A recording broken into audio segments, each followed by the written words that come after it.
ಓಂ ಶಾಂತಿ. ಶಿವ ತಂದೆಯ ಮಧುರ ಮಹಾವಾಕ್ಯ. ಮುರಳಿಯ ದಿನಾಂಕ 10-4-2024. ಪ್ರಾತಃ ಮುರಳಿ ಬಾಪ್ದಾದ ಮಧುಬನ. ಮಧುರ ಮಕ್ಕಳೇ, ತಂದೆಯ ಬಳಿ ನೀವು ರಿಫ್ರೆಶ್ ಆಗಲು ಬಂದಿದ್ದೀರಿ. ಇಲ್ಲಿ ನಿಮಗೆ ಪ್ರಾಪಂಚಿಕ ವಾಯುಮಂಡಲದಿಂದ ದೂರ ಸತ್ಯ ತಂದೆಯ ಸತ್ಯವಾದ ಸಂಘವು ಸಿಗುತ್ತದೆ. ಮಧುರ ಮಕ್ಕಳೇ, ತಂದೆಯ ಬಳಿ ನೀವು ರಿಫ್ರೆಶ್ ಆಗಲು ಬಂದಿದ್ದೀರಿ. ಇಲ್ಲಿ ನಿಮಗೆ ಪ್ರಾಪಂಚಿಕ ವಾಯುಮಂಡಲದಿಂದ ದೂರ ಸತ್ಯ ತಂದೆಯ ಸತ್ಯವಾದ ಸಂಘವು ಸಿಗುತ್ತದೆ. ಪ್ರಶ್ನೆ: ತಂದೆಯು ಮಕ್ಕಳ ಉನ್ನತಿಗಾಗಿ ಯಾವ ಒಂದು ಸಲಹೆಯನ್ನು ಕೊಡುತ್ತಾರೆ? ತಂದೆಯು ಮಕ್ಕಳ ಉನ್ನತಿಗಾಗಿ ಯಾವ ಒಂದು ಸಲಹೆಯನ್ನು ಕೊಡುತ್ತಾರೆ? ಉತ್ತರ: ಮಧುರ ಮಕ್ಕಳೇ, ಎಂದೂ ಪರಸ್ಪರ ಸಾಂಸಾರಿಕ ಅಲ್ಲಸಲ್ಲದ ಮಾತುಗಳನ್ನು ಆಡಬೇಡಿ. ಒಂದು ವೇಳೆ ಯಾರಾದರೂ ತಿಳಿಸಿದರೂ ಸಹ ಕೇಳಿಯೂ ಕೇಳದಂತೆ ಇರಿ. ಒಳ್ಳೆಯ ಮಕ್ಕಳು ತಮ್ಮ ಸರ್ವೀಸ್ನ ಕರ್ತವ್ಯವನ್ನು ಪೂರ್ಣ ಮಾಡಿ ತಂದೆಯ ನೆನಪಿನಲ್ಲಿ ಮಸ್ತರಾಗಿರುತ್ತಾರೆ. ಆದರೆ ಕೆಲವು ಮಕ್ಕಳು ವ್ಯರ್ಥ ಮಾತುಗಳನ್ನು ಬಹಳ ಖುಷಿಯಿಂದ ಕೇಳುತ್ತಾರೆ ಹಾಗೂ ಹೇಳುತ್ತಾರೆ. ಇದರಿಂದ ಬಹಳ ಸಮಯವು ನಷ್ಟವಾಗುತ್ತದೆ ಮತ್ತು ಉನ್ನತಿಯೂ ಆಗುವುದಿಲ್ಲ. ಓಂ ಶಾಂತಿ. ಡಬಲ್ ಓಂ ಶಾಂತಿ ಎಂದು ಹೇಳಿದರೂ ಸರಿಯಾಗಿದೆ. ಮಕ್ಕಳಿಗೆ ಅರ್ಥವಂತೂ ತಿಳಿಸಲಾಗಿದೆ. ನಾನು ಆತ್ಮ ಶಾಂತ ಸ್ವರೂಪನಾಗಿದ್ದೇನೆ. ಯಾವಾಗ ನನ್ನ ಧರ್ಮವೇ ಶಾಂತಿಯಾಗಿದೆ ಅಂದ ಮೇಲೆ ಮತ್ತೆ ಕಾಡಿನಲ್ಲಿ ಅಲೆದಾಡುವುದರಿಂದ ಶಾಂತಿ ಸಿಗಲು ಸಾಧ್ಯವಿಲ್ಲ. ನಾನು ಶಾಂತ ಸ್ವರೂಪನಾಗಿದ್ದೇನೆ. ಇದಂತೂ ಬಹಳ ಸಹಜವಾಗಿದೆ. ಆದರೆ ಮಾಯೆಯ ಯುದ್ಧ ಆಗುವ ಕಾರಣ ಸ್ವಲ್ಪ ಕಷ್ಟವಾಗುತ್ತದೆ ಎಂದು ತಂದೆಯು ತಿಳಿಸುತ್ತಾರೆ. ಬೇಹದ್ದಿನ ತಂದೆಯ ವಿನಃ ಈ ಜ್ಞಾನವನ್ನು ಮತ್ಯಾರೂ ಕೊಡಲು ಸಾಧ್ಯವಿಲ್ಲ ಎಂಬುದು ಎಲ್ಲ ಮಕ್ಕಳಿಗೆ ಗೊತ್ತಿದೆ. ಜ್ಞಾನಸಾಗರ ಒಬ್ಬರೇ ತಂದೆಯಾಗಿದ್ದಾರೆ. ದೇಹಧಾರಿಗಳಿಗೆ ಎಂದೂ ಜ್ಞಾನಸಾಗರ ಎಂದು ಹೇಳಲು ಸಾಧ್ಯವಿಲ್ಲ. ರಚಯಿತನು ರಚನೆಯ ಆದಿ ಮಧ್ಯ ಅಂತ್ಯದ ಜ್ಞಾನವನ್ನು ಕೊಡುತ್ತಾರೆ. ಅದು ನೀವು ಮಕ್ಕಳಿಗೆ ಸಿಗುತ್ತದೆ. ಕೆಲವರು ಒಳ್ಳೆಯ ಅನನ್ಯ ಮಕ್ಕಳು ಸಹ ಮರೆತು ಹೋಗುತ್ತಾರೆ. ಏಕೆಂದರೆ ತಂದೆಯ ನೆನಪು ಪಾದರಸದಂತೆ ಶಾಲೆಯಲ್ಲಿಯಂತೂ ಅವಶ್ಯಕವಾಗಿ ನಂಬರ್ ವಾರ್ ಇರುತ್ತಾರಲ್ಲವೇ? ಶಾಲೆಯಲ್ಲಿ ಸದಾ ಸಂಖ್ಯೆಯನ್ನು ಎಣಿಸಲಾಗುತ್ತದೆ. ಸತ್ಯಯುಗದಲ್ಲಿ ಎಂದೂ ಸಂಖ್ಯೆಯನ್ನು ಎಣಿಸಲಾಗುವುದಿಲ್ಲ. ಇದು ಶಾಲೆಯಾಗಿದೆ. ಇದನ್ನು ಅರಿತುಕೊಳ್ಳುವುದರಲ್ಲಿ ಬಹಳ ಬುದ್ಧಿಯೂ ಬೇಕು. ಅರ್ಧ ಕಲ್ಪ ಭಕ್ತಿಯಾಗಿದೆ, ಅರ್ಧ ಕಲ್ಪ ಜ್ಞಾನದ ಪ್ರಾರಬ್ಧವಾಗಿದೆ. ಭಕ್ತಿಯ ನಂತರ ಜ್ಞಾನಸಾಗರ ತಂದೆಯು ಜ್ಞಾನವನ್ನು ಕೊಡಲು ಬರುತ್ತಾರೆ. ಭಕ್ತಿ ಮಾರ್ಗದವರು ಎಂದೂ ಜ್ಞಾನವನ್ನು ಕೊಡಲು ಸಾಧ್ಯವಿಲ್ಲ. ಏಕೆಂದರೆ ಎಲ್ಲರೂ ದೇಹಧಾರಿಗಳಾಗಿದ್ದಾರೆ. ಶಿವ ತಂದೆಯು ಭಕ್ತಿ ಮಾಡುತ್ತಾರೆ ಎಂದು ಹೇಳುವುದಿಲ್ಲ. ಅವರು ಯಾರ ಭಕ್ತಿ ಮಾಡುತ್ತಾರೆ? ಒಬ್ಬರೇ ತಂದೆಯಾಗಿದ್ದಾರೆ. ಅವರಿಗೆ ದೇಹವಿಲ್ಲ. ಅವರು ಯಾರದೇ ಭಕ್ತಿ ಮಾಡುವುದಿಲ್ಲ. ಉಳಿದಂತೆ ಯಾರೆಲ್ಲ ದೇಹಧಾರಿಗಳಿದ್ದಾರೋ ಅವರು ಎಲ್ಲರೂ ಭಕ್ತಿ ಮಾಡುತ್ತಾರೆ. ಏಕೆಂದರೆ ರಚನೆ ಆಗಿದ್ದಾರಲ್ಲವೇ? ರಚಯಿತ ಒಬ್ಬ ತಂದೆಯಾಗಿದ್ದಾರೆ. ಈ ಕಣ್ಣುಗಳಿಂದ ಯಾವುದೆಲ್ಲ ಚಿತ್ರವನ್ನು ನೋಡಲಾಗುತ್ತದೆಯೋ ಅದೆಲ್ಲ ರಚನೆಯಾಗಿದೆ. ಈ ಮಾತುಗಳು ಪದೇ ಪದೇ ಮರೆತು ಹೋಗುತ್ತದೆ. ನಿಮಗೆ ಬೇಹದ್ದಿನ ತಂದೆಯ ಆಸ್ತಿಯೋ ತಂದೆ ಇಲ್ಲದೆ ಸಿಗಲು ಸಾಧ್ಯವಿಲ್ಲ ಎಂದು ತಂದೆಯು ತಿಳಿಸುತ್ತಾರೆ. ವೈಕುಂಠದ ಆಸ್ತಿಯಂತೂ ನಿಮಗೆ ಸಿಗುತ್ತದೆ. 5000 ವರ್ಷಗಳ ಮೊದಲು ಭಾರತದಲ್ಲಿ ಇವರ ರಾಜ್ಯವಿತ್ತು. 2500 ವರ್ಷಗಳು ಸೂರ್ಯವಂಶಿ ಚಂದ್ರವಂಶೀಯರ ರಾಜಧಾನಿ ನಡೆಯಿತು. ನೀವು ಮಕ್ಕಳೇ ತಿಳಿದುಕೊಂಡಿದ್ದೀರಿ. ಇದಂತೂ ನೆನ್ನೆಯ ಮಾತಾಗಿದೆ. ತಂದೆಯ ವಿನಃ ಮತ್ಯಾರೂ ಇದನ್ನು ತಿಳಿಸಲು ಸಾಧ್ಯವಿಲ್ಲ. ಪತಿತ ಪಾವನ ಆ ತಂದೆಯೇ ಆಗಿದ್ದಾರೆ. ತಿಳಿಸುವುದರಲ್ಲಿಯೂ ಸಹ ಬಹಳ ಶ್ರಮವಾಗುತ್ತದೆ. ಕೋಟಿಯಲ್ಲಿ ಕೆಲವರೇ ತಿಳಿಯುತ್ತಾರೆ ಎಂದು ಸ್ವಯಂ ತಂದೆಯು ಹೇಳುತ್ತಾರೆ. ಈ ಚಕ್ರದ ಬಗ್ಗೆಯೂ ತಿಳಿಸಲಾಗಿದೆ. ಇದು ಇಡೀ ಪ್ರಪಂಚಕ್ಕೆ ಜ್ಞಾನವಾಗಿದೆ. ಏಣಿಯ ಚಿತ್ರವು ಬಹಳ ಚೆನ್ನಾಗಿದೆ. ಆದರೂ ಸಹ ಕೆಲವರು ಸಿಟ್ಟು ಮಾಡಿಕೊಳ್ಳುತ್ತಾರೆ. ವಿವಾಹಕ್ಕಾಗಿ ಮಹಲನ್ನು ನಿರ್ಮಿಸುತ್ತಾರೆ. ಅವರಿಗೂ ಸಹ ತಿಳಿಸಿ ದೃಷ್ಟಿ ಕೊಡಿ ಎಂದು ತಂದೆಯು ತಿಳಿಸುತ್ತಾರೆ. ಮುಂದೆ ಹೋದಂತೆ ಎಲ್ಲರಿಗೂ ಈ ಮಾತುಗಳು ಇಷ್ಟವಾಗುತ್ತದೆ.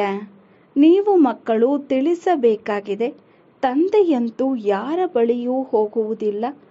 ಭಗವಾನು ವಾಚ, ಯಾರು ಪೂಜಾರಿಗಳಾಗಿದ್ದಾರೆಯೋ ಅವರಿಗೆ ಎಂದೂ ಪೂಜ್ಯರು ಎಂದು ಹೇಳುವುದಿಲ್ಲ.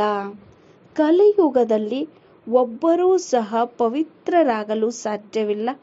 ಪೂಜ್ಯ ದೇವಿ ದೇವತಾ ಧರ್ಮದ ಸ್ಥಾಪನೆಯನ್ನು ಎಲ್ಲರಿಗಿಂತ ಯಾರು ಶ್ರೇಷ್ಠಾತಿ ಶ್ರೇಷ್ಠ ಪೂಜ್ಯರಾಗಿದ್ದಾರೆಯೋ ಅವರೇ ಮಾಡುತ್ತಾರೆ. ಅರ್ಧ ಕಲ್ಪ ಪೂಜ್ಯರು ಮತ್ತೆ ಅರ್ಧ ಕಲ್ಪ ಪೂಜಾರಿಗಳಾಗುತ್ತಾರೆ. ಈ ಬ್ರಹ್ಮಾರವರು ಸಹ ಅನೇಕ ಗುರುಗಳನ್ನು ಮಾಡಿಕೊಂಡಿದ್ದರು. ಈಗ ತಿಳಿಸುತ್ತಾರೆ, ಗುರುಗಳನ್ನು ಮಾಡಿಕೊಳ್ಳುವುದು ಭಕ್ತಿ ಮಾರ್ಗವಾಗಿತ್ತು. ಈಗ ಸದ್ಗುರು ಸಿಕ್ಕಿದ್ದಾರೆ. ಅವರು ಪೂಜ್ಯರನ್ನಾಗಿ ಮಾಡುತ್ತಾರೆ. ಕೇವಲ ಒಬ್ಬರನ್ನಲ್ಲ, ಎಲ್ಲರನ್ನೂ ಮಾಡುತ್ತಾರೆ. ಸತ್ಯ ತಂದೆಯು ತಿಳಿಸುತ್ತಾರೆ, ಆತ್ಮಗಳೆಲ್ಲರೂ ಸತ್ಯಯುಗದಲ್ಲಿ ಪೂಜ್ಯ ಸತೋಪ್ರಧಾನವಾಗಿ ಬಿಡುತ್ತಾರೆ. ಈಗಂತೂ ತಮೋಪ್ರಧಾನ ಪೂಜಾರಿಗಳಾಗಿದ್ದಾರೆ. ಸಾಧ್ಯ ಈಗಂತೂ ಇವೆಲ್ಲ ತಿಳಿದುಕೊಳ್ಳುವ ಮಾತುಗಳಾಗಿವೆ. ಕಲಿಯುಗದಲ್ಲಿ ಒಬ್ಬರೂ ಸಹ ಪವಿತ್ರ ಪೂಜ್ಯರಿರಲು ಸಾಧ್ಯವಿಲ್ಲ ಎಂದು ತಂದೆಯು ತಿಳಿಸುತ್ತಾರೆ. ಎಲ್ಲರೂ ವಿಕಾರದಿಂದ ಜನ್ಮ ಪಡೆಯುತ್ತಾರೆ. ರಾವಣ ರಾಜ್ಯವಾಗಿದೆ. ಈ ಲಕ್ಷ್ಮೀನಾರಾಯಣರೂ ಸಹ ಪುನರ್ಜನ್ಮವನ್ನು ಪಡೆಯುತ್ತಾರೆ. ಆದರೆ ಅವರು ಪೂಜ್ಯರಾಗಿದ್ದಾರೆ, ಏಕೆಂದರೆ ಅಲ್ಲಿ ರಾವಣ ಇರುವುದಿಲ್ಲ. ಶಬ್ದವನ್ನು ಹೇಳುತ್ತಾರೆ, ಆದರೆ ರಾಮರಾಜ್ಯವು ಯಾವಾಗ ಮತ್ತು ರಾವಣ ರಾಜ್ಯವು ಯಾವಾಗ ಇರುತ್ತದೆ ಎಂಬುದನ್ನು ತಿಳಿದುಕೊಂಡಿಲ್ಲ. ಈ ಸಮಯದಲ್ಲಿ ನೋಡಿ, ಎಷ್ಟೊಂದು ಸಭೆಗಳಿವೆ.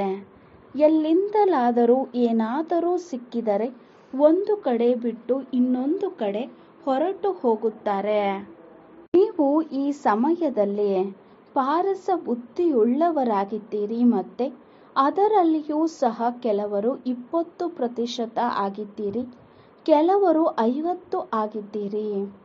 ಈಗ ರಾಜಧಾನಿಯು ಸ್ಥಾಪನೆ ಆಗುತ್ತಿದೆ ಎಂದು ತಂದೆಯು ತಿಳಿಸುತ್ತಾರೆ.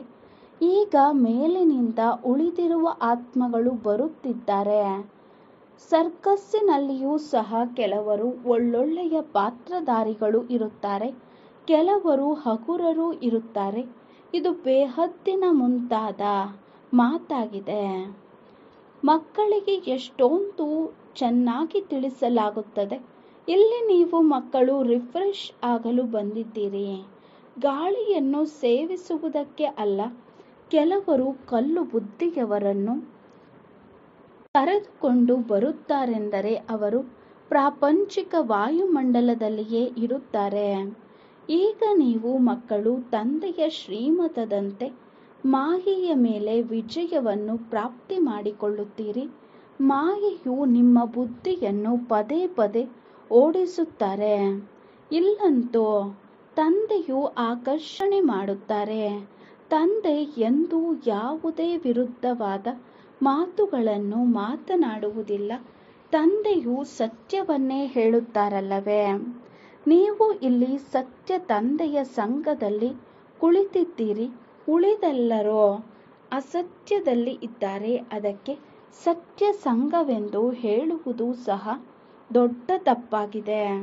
ನಿಮಗೆ ಗೊತ್ತಿದೆ, ಒಬ್ಬ ತಂದೆಯೇ ಸತ್ಯವಾಗಿದ್ದಾರೆ.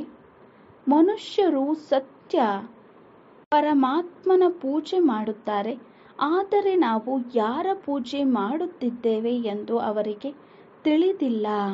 ಅಂದ ಮೇಲೆ ಅದಕ್ಕೆ ಅಂಧಶ್ರದ್ಧೆ ಎಂದು ಹೇಳಲಾಗುತ್ತದೆ. ಆಗಾ ಖಾನ್ ರವರನ್ನು ನೋಡಿ ಎಷ್ಟೊಂದು ಜನ ಅನುಯಾಯಿಗಳಾಗಿದ್ದರೋ. ಅವರು ಎಲ್ಲಿಯೇ ಹೋಗುತ್ತಾರೆಂದರೆ ಅವರಿಗೆ ಬಹಳ ಗೌರವ ಸಿಗುತ್ತದೆ. ವಜ್ರಗಳಲ್ಲಿ ತೂಕ ಮಾಡುತ್ತಾರೆ, ಇಲ್ಲವೆಂದರೆ ವಜ್ರಗಳು ಎಂದೂ ತೂಕ ಮಾಡುವುದಿಲ್ಲ. ಸತ್ಯಯುಗದಲ್ಲಿ ವಜ್ರ ವೈಡೂರ್ಯಗಳಂತೂ ನಿಮಗೆ ಕಲ್ಲಿನ ಸಮಾನವಾಗಿರುತ್ತದೆ. ಅದನ್ನು ಮನೆಗಳನ್ನು ಕಟ್ಟಲು ಉಪಯೋಗಿಸುತ್ತಾರೆ. ಇಲ್ಲಂತೂ ಯಾರೂ ಆ ರೀತಿ ಇಲ್ಲ. ಯಾರೂ ಸಹ ವಜ್ರಗಳನ್ನು ದಾನ ಮಾಡುವವರು ಇಲ್ಲ. ಮನುಷ್ಯರ ಬಳಿ ಬಹಳ ಹಣವಿದೆ, ಆದ್ದರಿಂದ ದಾನ ಮಾಡುತ್ತಾರೆ. ಆದರೆ ಆ ದಾನವನ್ನು ಪಾಪಾತ್ಮರಿಗೆ ಮಾಡುವ ಕಾರಣ ಕೊಡುವವರಿಗೂ ಪಾಪವಾಗುತ್ತದೆ. ಅಜಾಮಿಲ್ಲರಂತಹ ಪಾಪಾತ್ಮರಾಗಿ ಬಿಡುತ್ತಾರೆ. ಇದನ್ನು ಭಗವಂತನೇ ತಿಳಿಸುತ್ತಾರೆ, ಮನುಷ್ಯರಲ್ಲ. ಆದ್ದರಿಂದ ನಿಮ್ಮದು ಯಾವ ಚಿತ್ರಗಳು ಇದೆಯೋ ಅದರ ಮೇಲೆ ಸದಾ ಭಗವಾನುವಾಚ ಎಂದು ಬರೆದಿರಲಿ. ಸದಾ ತ್ರಿಮೂರ್ತಿ ಶಿವ ಭಗವಾನುವಾಚ ಎಂದು ಬರೆಯಿರಿ. ಕೇವಲ ಭಗವಂತ ಎಂದು ಹೇಳಿದರೋ ಮನುಷ್ಯರು ತಬ್ಬಿಬ್ಬಾಗುತ್ತಾರೆ. ಭಗವಂತ ನಿರಾಕಾರರಾಗಿದ್ದಾರೆ. ಆದ್ದರಿಂದ ತ್ರಿಮೂರ್ತಿ ಎಂಬುದನ್ನು ಅವಶ್ಯಕವಾಗಿ ಬರೆಯಬೇಕಾಗಿದೆ. ಅದರಲ್ಲಿ ಕೇವಲ ಶಿವ ತಂದೆಯ ಜೊತೆಗೆ ಬ್ರಹ್ಮ, ವಿಷ್ಣು, ಶಂಕರ ಎಂಬ 3 ಹೆಸರಿದೆ. ಬ್ರಹ್ಮ ತಂದೆ, ಬ್ರಹ್ಮದೇವತಾಯ ನಮಃ. ಮತ್ತೆ ಅವರನ್ನು ಗುರು ಎಂದು ಹೇಳುತ್ತಾರೆ. ಶಿವ ಶಂಕರ ಒಂದೇ ಎಂದು ಹೇಳಿಬಿಡುತ್ತಾರೆ. ಶಂಕರನು ಹೇಗೆ ಜ್ಞಾನ ಕೊಡುತ್ತಾರೆ? ಅಮರ ಕಥೆಯೂ ಇದೆ. ತಾವೆಲ್ಲರೂ ಪಾರ್ವತಿಯರು ಆಗಿದ್ದೀರಿ. ತಂದೆಯು ತಾವೆಲ್ಲ ಮಕ್ಕಳಿಗೆ ಆತ್ಮ ಎಂದು ತಿಳಿದು ಜ್ಞಾನವನ್ನು ಕೊಡುತ್ತಾರೆ. ಭಕ್ತಿಯ ಫಲವನ್ನು ಭಗವಂತನೇ ಕೊಡುತ್ತಾರೆ. ಒಬ್ಬರೇ ಶಿವ ತಂದೆಯಾಗಿದ್ದಾರೆ. ಈಶ್ವರ ಭಗವಂತ ಇತ್ಯಾದಿಯೂ ಅಲ್ಲ. ಶಿವ ತಂದೆ ಎಂಬ ಹೆಸರು ಬಹಳ ಮಧುರವಾಗಿದೆ. ಮಧುರ ಮಕ್ಕಳೇ ಎಂದು ಸ್ವಯಂ ತಂದೆಯೇ ಹೇಳುತ್ತಾರೆಂದರೆ ಬಾಬಾ ಆಗಿದ್ದಾರಲ್ಲವೇ. ಆತ್ಮಗಳಿಗೆ ಸಂಸ್ಕಾರವನ್ನು ತುಂಬಿಸಲಾಗುತ್ತದೆ ಎಂದು ತಂದೆಯು ತಿಳಿಸುತ್ತಾರೆ. ಆತ್ಮವು ನಿರ್ಲೇಪವಲ್ಲ. ನಿರ್ಲೇಪವಾಗಿದ್ದರೆ ಪತಿತ ಹೇಗಾಗುತ್ತದೆ? ಅವಶ್ಯಕವಾಗಿ ಲೇಪಚೇಪವಿದೆ. ಅದರಿಂದಲೇ ಪತಿತ ಆಗುತ್ತದೆ. ಭ್ರಷ್ಟಾಚಾರಿಗಳೆಂದು ಹೇಳುತ್ತಾರೆ. ದೇವತೆಗಳು ಶ್ರೇಷ್ಠಾಚಾರಿಗಳಾಗಿದ್ದಾರೆ. ತಾವು ಸರ್ವಗುಣ ಸಂಪನ್ನರು, ನಾವು ನೀಚರು, ಪಾಪಿಗಳು ಎಂದು ದೇವತೆಗಳ ಮಹಿಮೆ ಮಾಡುತ್ತಾರೆ. ಆದ್ದರಿಂದ ತಮ್ಮ ದೇವತೆಗಳು ಎಂದು ಹೇಳಿಕೊಳ್ಳಲು ಸಾಧ್ಯವಿಲ್ಲ. ಈಗ ತಂದೆಯು ಕುಳಿತು ಮನುಷ್ಯರನ್ನು ದೇವತೆಗಳನ್ನಾಗಿ ಮಾಡುತ್ತಾರೆ. ಗುರುನಾನಕರ ಗ್ರಂಥದಲ್ಲಿಯೂ ಮಹಿಮೆ ಇದೆ. ಸಿಖ್ಖರು ಸತ್ ಶ್ರೀ ಅಕಾಲ್ ಎಂದು ಹೇಳುತ್ತಾರೆ. ಯಾರು ಅಕಾಲ ಮೂರ್ತಿ ಆಗಿದ್ದಾರೋ ಅವರು ಸತ್ಯ ಸದ್ಗುರು ಆಗಿದ್ದಾರೆ ಅಂದಾಗ ಅವರೊಬ್ಬರನ್ನೇ ಒಪ್ಪಬೇಕು. ಹೇಳುವುದು ಒಂದು ಮತ್ತು ಮಾಡುವುದೇ ಇನ್ನೊಂದು. ಅರ್ಥವೇನನ್ನೂ ತಿಳಿದಿಲ್ಲ. ಈಗ ತಂದೆ ಯಾರು ಸದ್ಗುರು ಆಗಿದ್ದಾರೆ, ಅಕಾಲ ಮೂರ್ತಿ ಆಗಿದ್ದಾರೆ, ಅವರೇ ಸ್ವಯಂ ತಿಳಿಸುತ್ತಾರೆ. ನಿಮ್ಮಲ್ಲಿಯೂ ನಂಬರ್ ವಾರ್ ಇದ್ದಾರೆ. ಕೆಲವರು ಸಮ್ಮುಖದಲ್ಲಿ ಕುಳಿತಿದ್ದರೂ ಸಹ ಏನನ್ನೂ ತಿಳಿದುಕೊಳ್ಳುವುದಿಲ್ಲ. ಕೆಲವರು ಇಲ್ಲಿಂದ ಹೊರಗಡೆ ಹೋದರೆ ಸಮಾಪ್ತಿ ಆಗಿಬಿಡುತ್ತಾರೆ. ಮಕ್ಕಳೇ, ಎಂದೂ ಸಹ ಲೌಕಿಕದ ಅಲ್ಲಸಲ್ಲದ ಮಾತುಗಳನ್ನು ಕೇಳಬೇಡಿ ಎಂದು ತಂದೆಯೂ ಸಹ ನಿಷೇಧಿಸುತ್ತಾರೆ. ಕೆಲವರಂತೂ ಇಂತಹ ಮಾತುಗಳನ್ನು ಬಹಳ ಖುಷಿಯಿಂದ ಕೇಳುತ್ತಾರೆ ಮತ್ತು ಹೇಳುತ್ತಾರೆ. ತಂದೆಯ ಮಹಾವಾಕ್ಯಗಳನ್ನೇ ಮರೆತು ಹೋಗುತ್ತಾರೆ. ವಾಸ್ತವದಲ್ಲಿ ಯಾರು ಒಳ್ಳೆಯ ಮಕ್ಕಳಿದ್ದಾರೋ ಅವರು ತಮ್ಮ ಸೇವಾ ಕೇಂದ್ರವನ್ನು ಚೆನ್ನಾಗಿ ನೋಡಿಕೊಳ್ಳುತ್ತಾರೆ ಮತ್ತು ತಮ್ಮ ಸೇವಾ ಕರ್ತವ್ಯವನ್ನು ಮುಗಿಸಿ ಮತ್ತು ತಮ್ಮ ಮಸ್ತಿಯಲ್ಲಿ ಇರುತ್ತಾರೆ. ಕೃಷ್ಣ ಮತ್ತು ಕ್ರಿಶ್ಚಿಯನ್ನನ ಬಹಳ ಒಳ್ಳೆಯ ಸಂಬಂಧವಿದೆ ಎಂದು ತಂದೆಯು ತಿಳಿಸುತ್ತಾರೆ.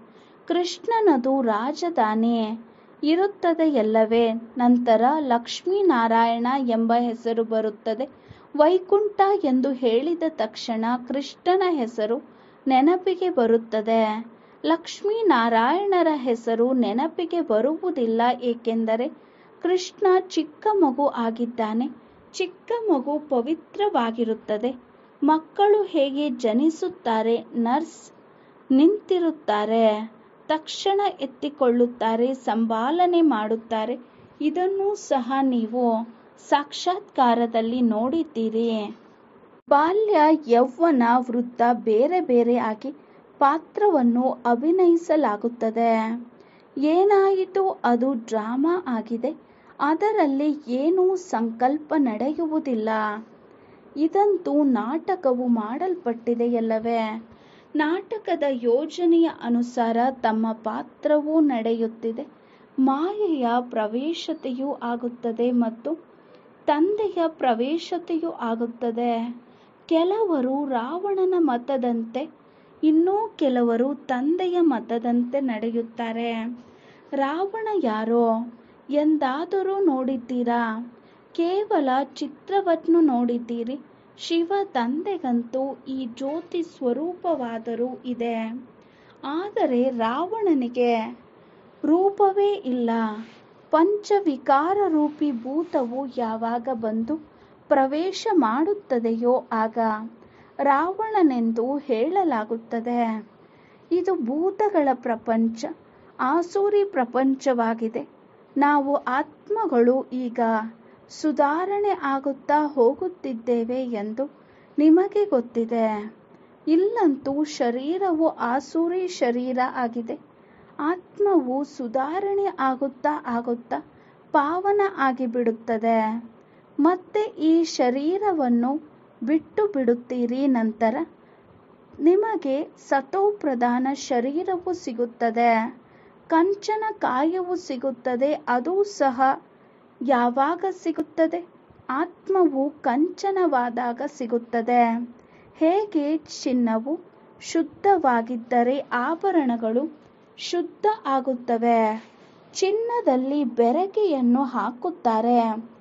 ಈಗ ನಿಮಗೆ ಮಕ್ಕಳ ಬುದ್ಧಿಯಲ್ಲಿ ಆದಿ ಮಧ್ಯ ಅಂತ್ಯದ ಜ್ಞಾನವು ತಿರುಗುತ್ತಿರುತ್ತದೆ. ಮನುಷ್ಯರು ಏನನ್ನೂ ತಿಳಿದುಕೊಂಡಿಲ್ಲ. ಋಷಿ ಮುನಿಗಳು ಎಲ್ಲರೂ ಸಹ ಗೊತ್ತಿಲ್ಲ ಗೊತ್ತಿಲ್ಲ ಎಂದು ಹೇಳಿಬಿಡುತ್ತಾರೆ. ನಾವು ಹೇಳುತ್ತೇವೆ, ಈ ಲಕ್ಷ್ಮೀನಾರಾಯಣರೊಂದಿಗೆ ಕೇಳಿದರೆ ಇವರೂ ಸಹ ನೇತಿ ನೇತಿ ಎಂದು ಹೇಳುತ್ತಾರೆ. ಆದರೆ ಇವರೊಂದಿಗೆ ಕೇಳಲಾಗುವುದಿಲ್ಲ. ಕೇಳುವವರು ಯಾರು? ಗುರುಗಳೊಂದಿಗೆ ಕೇಳುತ್ತಾರೆ. ನೀವು ಅವರೊಂದಿಗೆ ಈ ಪ್ರಶ್ನೆಗಳನ್ನು ಮಾಡಬಾರದು. ನೀವು ತಿಳಿಸಿಕೊಡಲು ಎಷ್ಟು ತಲೆ ಕೆಡಿಸಿಕೊಳ್ಳುತ್ತೀರಿ? ಗಂಟಲು ಕಟ್ಟಿಬಿಡುತ್ತದೆ. ಯಾರು ತಿಳಿದುಕೊಳ್ಳುತ್ತಾರೋ ಅಂತಹ ಮಕ್ಕಳಿಗೆ ತಂದೆಯು ತಿಳಿಸುತ್ತಾರಲ್ಲವೇ? ಅನ್ಯರ ಜೊತೆ ವ್ಯರ್ಥವಾಗಿ ತಲೆ ಕೆಡಿಸಿಕೊಳ್ಳುತ್ತಾರೆಯೇ? ಒಳ್ಳೆಯದು. ಮಧುರಾತಿ ಮಧುರ ಅಗಲಿ ಮರಳಿ ಸಿಕ್ಕಿರುವ ಮಕ್ಕಳಿಗೆ ಪ್ರೀತಿಯ ಮಾತಾಪಿತಾ ಬಾಪ್ದಾದರವರ ನೆನಪು, ಪ್ರೀತಿ ಹಾಗೂ ಸುಪ್ರಭಾತ. ಆತ್ಮೀಯ ಮಕ್ಕಳಿಗೆ ಆತ್ಮೀಯ ತಂದೆಯ ನಮಸ್ತೆ. ನಾವು ಆತ್ಮೀಯ ಮಕ್ಕಳ ಆತ್ಮೀಯ ತಂದೆಗೆ ನಮಸ್ತೆ ನಮಸ್ತೆ ನಮಸ್ತೆ. ಧಾರಣೆಗಾಗಿ ಮುಖ್ಯ ಸಾರ. ಫಸ್ಟ್ ಪಾಯಿಂಟ್, ಸೇವಾ ಕರ್ತವ್ಯವನ್ನು ಮುಗಿಸಿ ನಂತರ ತಮ್ಮ ಮಸ್ತಿಯಲ್ಲಿ ಇರಬೇಕಾಗಿದೆ. ವ್ಯರ್ಥ ಮಾತುಗಳನ್ನು ಕೇಳಬಾರದು, ಹೇಳಲೂಬಾರದು. ಒಬ್ಬ ತಂದೆಯ ಮಹಾವಾಕ್ಯವನ್ನೇ ಸ್ಮೃತಿಯಲ್ಲಿ ಇಟ್ಟುಕೊಳ್ಳಬೇಕಾಗಿದೆ. ಅವುಗಳನ್ನು ಮರೆಯಬಾರದು. ಸೆಕೆಂಡ್ ಪಾಯಿಂಟ್, ಸದಾ ಖುಷಿ ಇರಲಿ. ರಚಯಿತ ಮತ್ತು ರಚನೆಯ ಜ್ಞಾನವು ಬುದ್ಧಿಯಲ್ಲಿ ತಿರುಗುತ್ತಿರಲಿ, ಅರ್ಥಾತ್ ಅದರ ಸ್ಮರಣೆಯೇ ನಡೆಯುತ್ತಿರಲಿ. ಯಾವುದೇ ಮಾತಿನಲ್ಲಿ ಸಂಕಲ್ಪವೂ ನಡೆಯಬಾರದು. ಅದಕ್ಕಾಗಿ ನಾಟಕವನ್ನು ಚೆನ್ನಾಗಿ ಅರಿತುಕೊಂಡು ಪಾತ್ರವನ್ನು ಅಭಿನಯಿಸಬೇಕಾಗಿದೆ. ವರದಾನ: ತನ್ನತನ ಎನ್ನುವುದನ್ನು ಬಾಬಾ ಎನ್ನುವುದರಲ್ಲಿ ಸಮಾವೇಶವಾಗಿ ಬಿಡುವುದೇ ನಿರಂತರ ಯೋಗಿ, ಸಹಯೋಗಿ, ಸಹಜ ಯೋಗಿ ಭವ. ನನ್ನತನ ಎನ್ನುವುದನ್ನು ಬಾಬಾ ಎನ್ನುವುದರಲ್ಲಿ ಸಮಾವೇಶವಾಗಿ ಬಿಡುವುದೇ ನಿರಂತರ ಯೋಗಿ, ಸಹಯೋಗಿ, ಸಹಜ ಯೋಗಿ ಭವ. ವಿವರಣೆ: ಯಾವ ಮಕ್ಕಳಿಗೆ ತಂದೆಯ ಪ್ರತಿ ಶ್ವಾಸದಲ್ಲಿ ಪ್ರೀತಿ ಇದೆ, ಪ್ರತಿ ಶ್ವಾಸದಲ್ಲಿ ಬಾಬಾ ಬಾಬಾ ಇರುತ್ತದೆ, ಅವರಿಗೆ ಯೋಗದ ಪರಿಶ್ರಮ ಪಡುವ ಅಗತ್ಯವಿಲ್ಲ. ನೆನಪಿನ ಫ್ರೂಟ್ ಆಗಿದೆ. ಕೆಲವೊಮ್ಮೆ ಮುಖದಿಂದ ನಾನು ಎನ್ನುವ ಶಬ್ದ ಹೊರಬರಲು ಸಾಧ್ಯವಿಲ್ಲ. ಬಾಬಾ ಬಾಬಾ ಎಂದೇ ಹೊರಬರುವುದು. ನನ್ನತನ ಬಾಬಾರವರಲ್ಲಿ ಸಮಾವೇಶವಾಗಿ ಬಿಡಬೇಕು. ಬಾಬಾ ಬೆನ್ನೆಲುಬಾಗಿದ್ದಾರೆ, ಬಾಬಾ ಮಾಡಿಸಿದ್ದಾರೆ, ಬಾಬಾ ಸದಾ ಜೊತೆಯಲ್ಲಿದ್ದಾರೆ. ನೀವು ಜೊತೆಯಲ್ಲಿರಬೇಕು. ಊಟ ಮಾಡಬೇಕು, ನಡೆಯಬೇಕು, ತಿರುಗಾಡಬೇಕು.